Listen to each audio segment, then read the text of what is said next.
Olha, tem pessoas, e não apenas profissionais, que se destacam e se tornam marcas.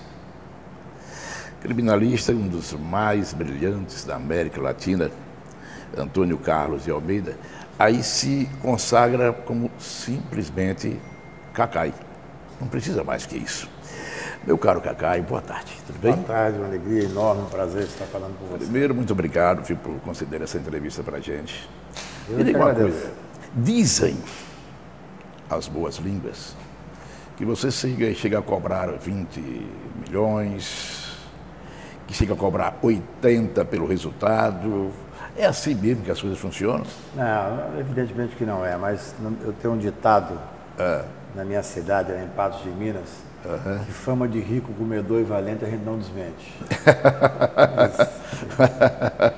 Desculpa a brincadeira, Não se preocupe.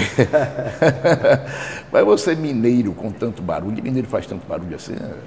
Olha, eu gostaria até de não fazer barulho, mas o momento brasileiro é tão punitivo, um momento em que só a acusação tem vez e voz, um momento quase que monotemático na sociedade brasileira. Eu tenho um filho de 12 anos e fala: pai, desliga essa televisão, só passa coisa relativa à prisão, relativa ao Ministério Público. Então eu, especialmente nos últimos anos, eu realmente tenho dedicado parte do meu tempo a correr o Brasil para fazer uma reflexão sobre esse momento. Eu acho que a advocacia me deu eu diria quase que um privilégio de ter voz. Eu tenho que usar isso. Não sou dono da verdade, não acho que estou sempre certo, mas eu acho que fazer o contraditório, fazer o embate com esse pensamento majoritário e punitivo é necessário. E em que é que está errada a Operação Lava Jato?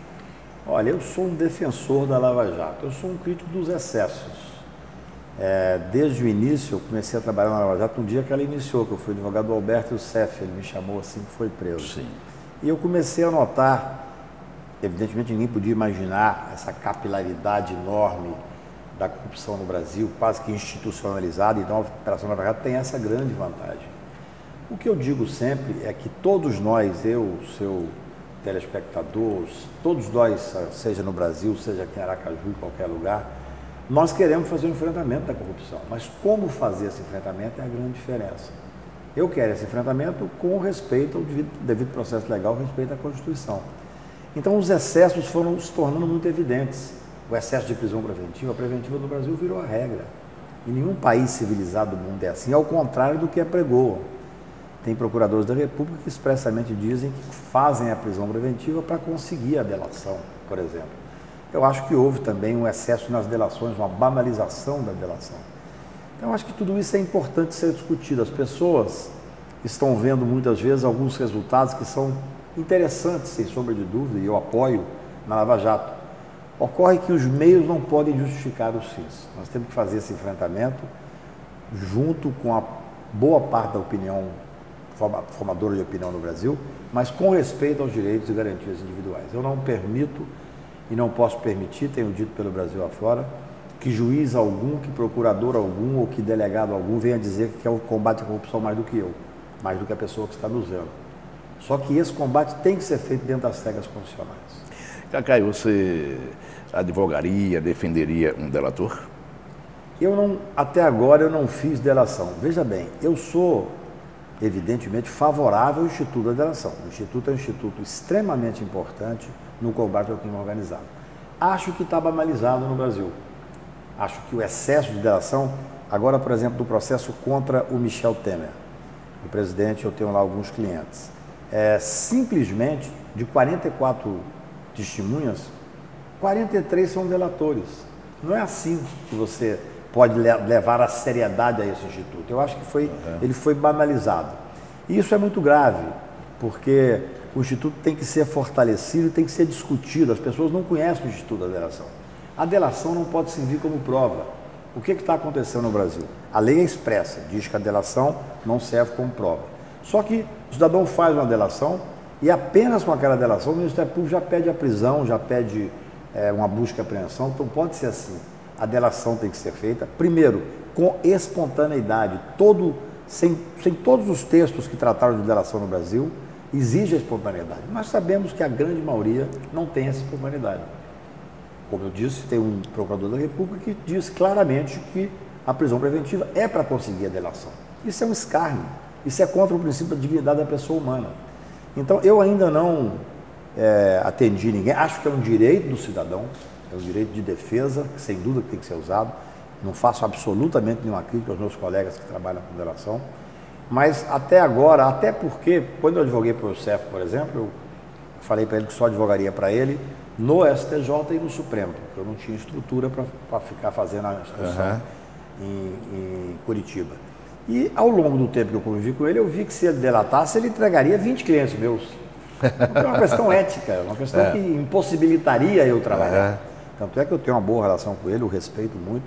E quando eu entrei com o habeas corpus no STJ, que à época eu tinha uma tese que acho que anularia a operação, era muito no início, até digo que felizmente não anulou, porque essa operação é uma operação importante para o Brasil, o Ministério Público exigiu, deu a ele 48 horas para desistir do habeas corpus. São esses abusos que eu não posso permitir. O Ministério Público não pode exigir que a pessoa desista do direito constitucional de ir ao judiciário. O presidente Michel Temer deve mais uma vez ganhar na Câmara Federal, mas daqui a pouco vai ficar sem o foro. Ele corre risco, depois do mandato, de ser preso? Olha, eu não diria de ser preso. Evidentemente, ele sofrerá o processo, né? E esse processo que está sendo submetido ao presidente Michel Temer é um processo muito traumático. Veja bem, o Procurador-Geral da República, o Dr. Janot, porque eu tenho apreço pessoal, ele errou muito no final do mandato dele. O procurador, se ele entende que deve denunciar o presidente da República, ele tem a obrigação, sob pena de prevaricar, de denunciar. Mas ele não pode dizer antecipadamente que vai denunciar. Com isso, ele captura a pauta nacional. O país ficou paralisado. E nós sabemos, infelizmente, no Congresso Nacional, que a não aceitação da denúncia dessa custa caro. É péssimo para o país. Então, ele fatiou as denúncias para quê? Para tornar ainda mais fragilizado o presidente da República. Todo o processo no Brasil hoje, evidentemente, gera um certo risco de condenação no final, sempre foi assim. Este caso específico, eu já posso lhe garantir, nós temos 44 testemunhas. Das 44, 43 são delatores. A palavra do delator não pode servir por si só. Toda a jurisprudência nacional diz isso, mesmo a doutrina internacional, a doutrina italiana, diz muito claramente que há que haver ressalva, tem que olhar com ressalva a palavra do delator, porque ele tem interesse específico, ele está fazendo um acordo. O que é a delação? É um acordo que se faz com o Estado, onde os dois presumem que o Estado e a pessoa tenham boa fé, o Estado também tem que ter boa fé, não se pode ser desleal com a pessoa que está fazendo a delação, e depois aquilo ali é oferecido benefícios. Então nós sabemos que na prática, muitas vezes o cidadão fala coisas até que não sabe o que está falando, para atender a certos interesses. Então assim, eu não conheço o processo a fundo, conheço mais sobre a visão de pessoas que estão denunciadas, que são meus clientes, mas eu espero que não. É muito traumático para um país você ver um ex-mandatário ser condenado e preso. Você falou sobre a doutrina italiana. Vem exatamente daí a escola do juiz Sérgio Moro, que se espelha bastante na Operação Mãos Limpas da Itália. Essa ressalva a que se refere a doutrina, que é mais do que uma referência, é uma advertência sobre as relações. O juiz Moro tem tido esse cuidado? Eu acho que não, ele não tem tido. Eu digo o seguinte, as mãos limpas é muito usada pela imprensa para mostrar a importância dessa Operação Lava Jato. Eu costumo dizer que as pessoas leram a sua Operação Mãos Limpas só até a metade do livro. Não viram o final do livro. Ele leu até onde? Ele certamente leu tudo e usou só até a metade. Ele tem um artigo que ele escreveu há 4 anos atrás, onde ele relata um pouco aquilo que ele está fazendo hoje. Veja bem, a Operação Mãos Limpas, embora tenha tido importância específica na Itália, ela levou a certos desastres. Primeiro que ela resultou em Berlusconi. Quer dizer, a desmoralização da política lá, daquele momento, fez com que assumisse uma direita radical, um homem despreparado como Berlusconi. Pode acontecer aqui no Brasil. Nós já estamos com a criminalização da política feita por parte do Ministério Público e por parte do Judiciário, nós estamos vendo hoje uma demonização do político. Então vão começar a aparecer Do mesmo jeito que se produziu na Itália Berlusconi, vai se produzir Bolsonaro no Brasil? Eu tenho muita dúvida se chegaremos a tanto. Seria um desastre. Eu sou advogado no Supremo da ação, para mim, a ação mais importante da área criminal do ano passado e desse ano, que é a ação direta de constitucionalidade para tentar voltar à presunção de inocência.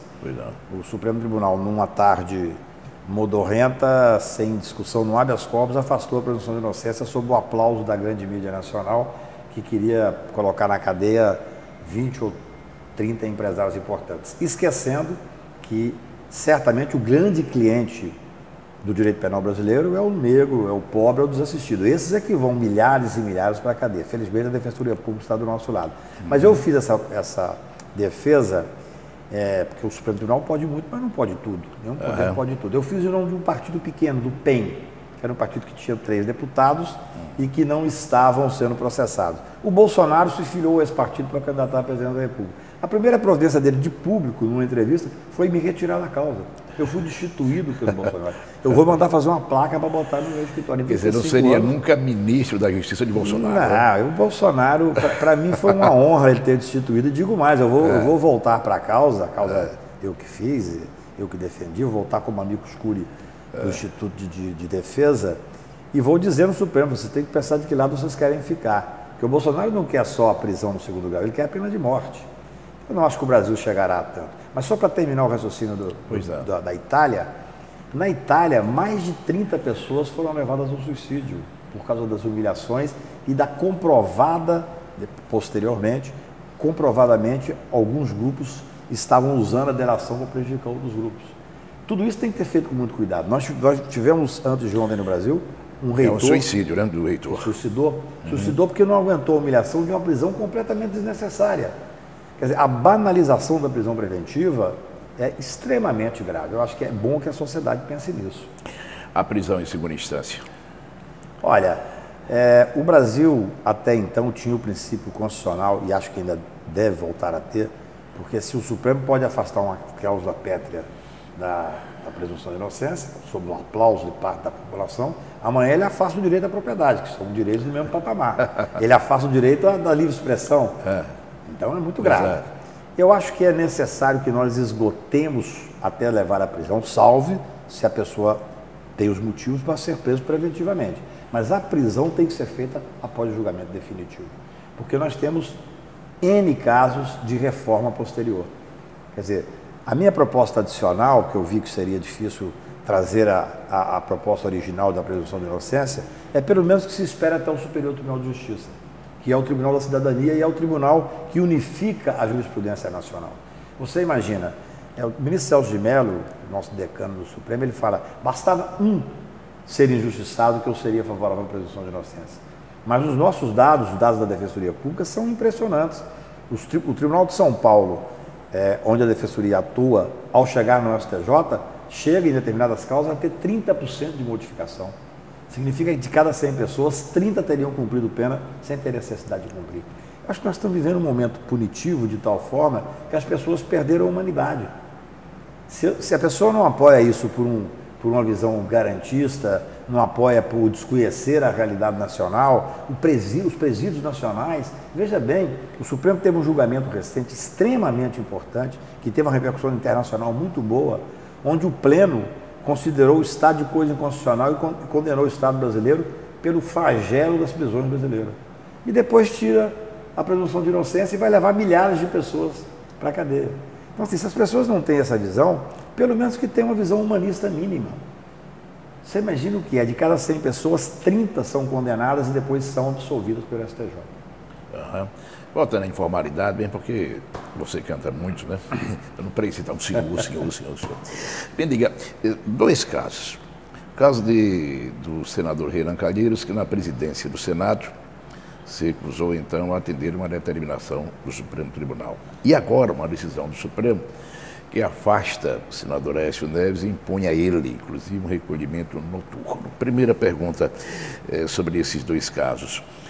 O senador Renan, ele agiu certo ao não aceitar, tem que cumprir então aquela decisão? E a outra, qual é a opinião que você tem sobre esse caso Aécio Neves e a decisão do Supremo? Olha, no caso Renan Calheiros, eu inclusive fui consultado como advogado e sugeri, evidentemente ele ouviu os advogados da Casa, do Senado, mas eu sugeri que ele consultasse a mesa diretora do Senado, porque nós temos que ter o respeito da independência dos poderes. Você não pode afastar um presidente do Senado Federal até monocraticamente. Eu acho que o senador agiu bem e o Senado agiu bem. Eu não acho que houve desrespeito, não, porque você veja bem, nós temos algumas previsões, o que vai se discutir dia 11 agora, nessa ação direta de constitucionalidade, é se ao afastar o senador, tem que ser comunicado à Casa e a Casa pode tomar alguma atitude. Veja bem, o senador Aécio Neves, ele na realidade, o ministro Luiz Roberto Barroso, a quem eu respeito muito, mas discordo em alguns casos, ele diz, não, mas aqui não é o caso de prisão, porque a prisão do senador ou do deputado só pode ser feita em flagrante e imediatamente tem que ser comunicado à Casa e a Casa tem o direito de determinar a não prisão sem fundamentar. Não tiveram coragem de fazer isso com Delcídio e agora estão sofrendo as consequências. O que ocorre? Existe uma possibilidade de medidas cautelares diversas da prisão, mas são restritivas de liberdade.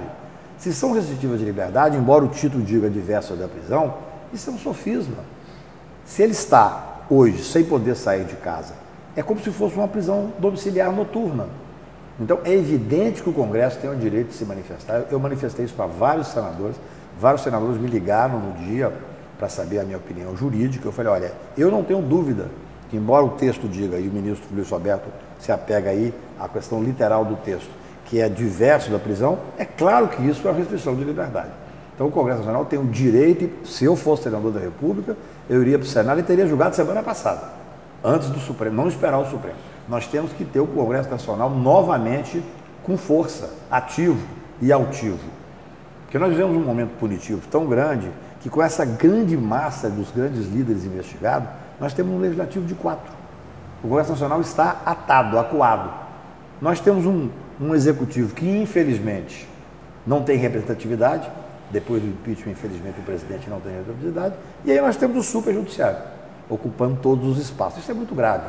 Eu acho que essa harmonia entre os poderes, acho que foi muito, muito sensato, eu não sei exatamente no tom, mas pelo que pude acompanhar pela imprensa da presidenta do Supremo, que é muito sensata, e do presidente, o Eunício também, que é um homem experiente, para que nós possamos chegar a um bom termo. Não é bom que o Supremo Tribunal possa afastar um senador da República, que a Constituição não diz, não sou eu que estou dizendo, é só ir a Constituição.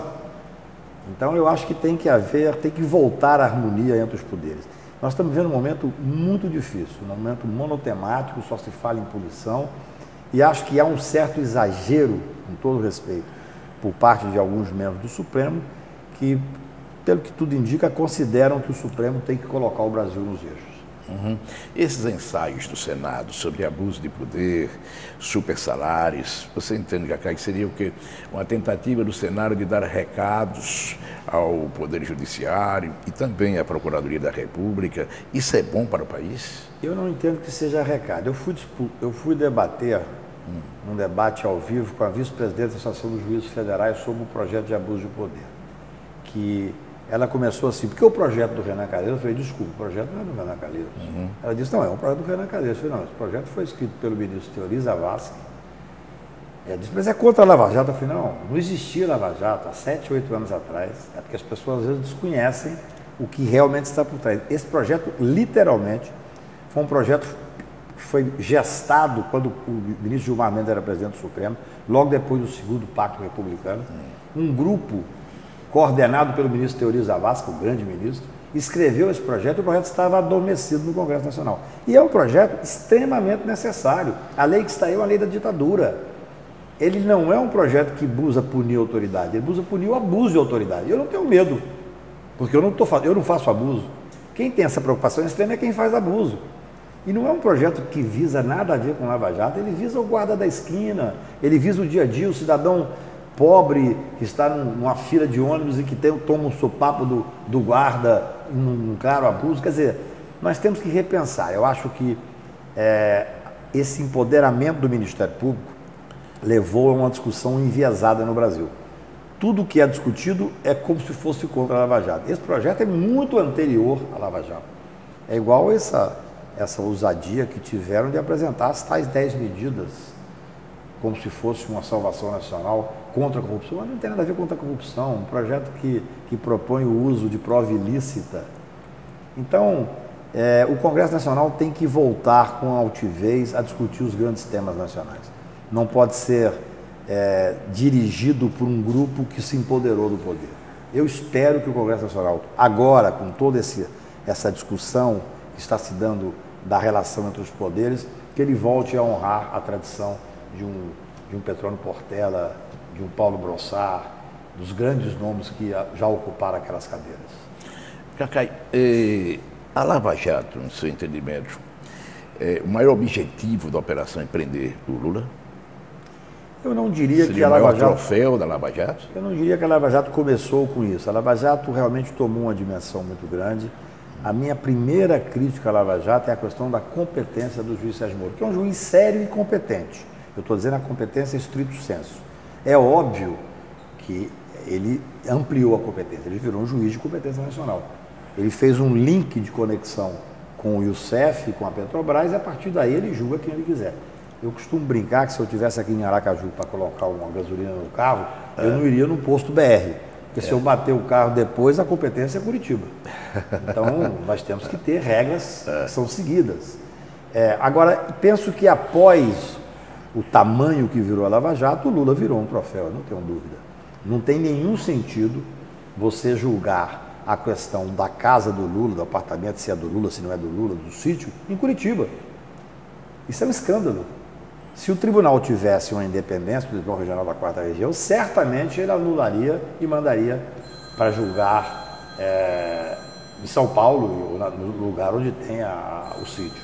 Então, assim, eu tenho certeza que, infelizmente, ele virou um troféu, lamentavelmente. Uhum.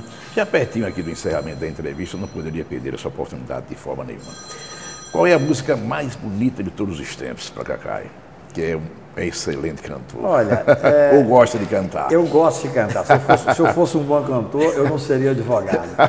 Uma das minhas maiores alegrias foi ganhar um concurso amador de cantar do Roberto Carlos e receber os prêmios da mão dele. É difícil saber qual é a música mais bonita. Assim. Eu gosto muito de cantar Roberto Carlos. Eu acho que o maior letrista brasileiro, e talvez o maior poeta brasileiro, é o Chico Buarque e o Vinícius, que eu sou dessa época também. Com direito até a receber um beijo nos lábios. Era o Chico Buarque, não tem problema, afinal de contas. Mas eu gosto muito, as músicas do Chico, ele tem uma música especialmente que eu gosto muito, a letra chamada Todo Sentimento. Eu cheguei a pensar em produzir um filme, pegando o romance, um dos romances que eu mais gosto, que é o Amor nos Tempos do Cólera, e a trilha sonora seria Todo Sentimento, que eu acho que é uma coisa que une bem. Mas quando eu estou cantando nas minhas boemias, eu canto mais Roberto Carlos do que qualquer outro. Isso. Então, agradecendo por essa entrevista aqui para a TV Atalaia, para o Cidade Alerta Sergipe. Naquela câmera, cante para a gente agora. Cantar assim no seco é difícil. No seco, rapidinho, coisa pequena. A música que eu ganhei, o concurso, foi uma música do Roberto Carlos, Como Vai Você? Então, olha, como vai você? Como vai você? Eu preciso saber da sua vida. Peço alguém para me contar sobre o seu dia. Anoiteceu e eu preciso só saber. Se eu continuar cantando, você perde toda a audiência. Antônio Marcos e Mário Marcos. Meu querido, muito obrigado. Muito obrigado. Prazer de coração. Estar aqui. Muito obrigado. Um abraço. Falar com vocês. Obrigado. Conversamos com ele, simplesmente Cacai.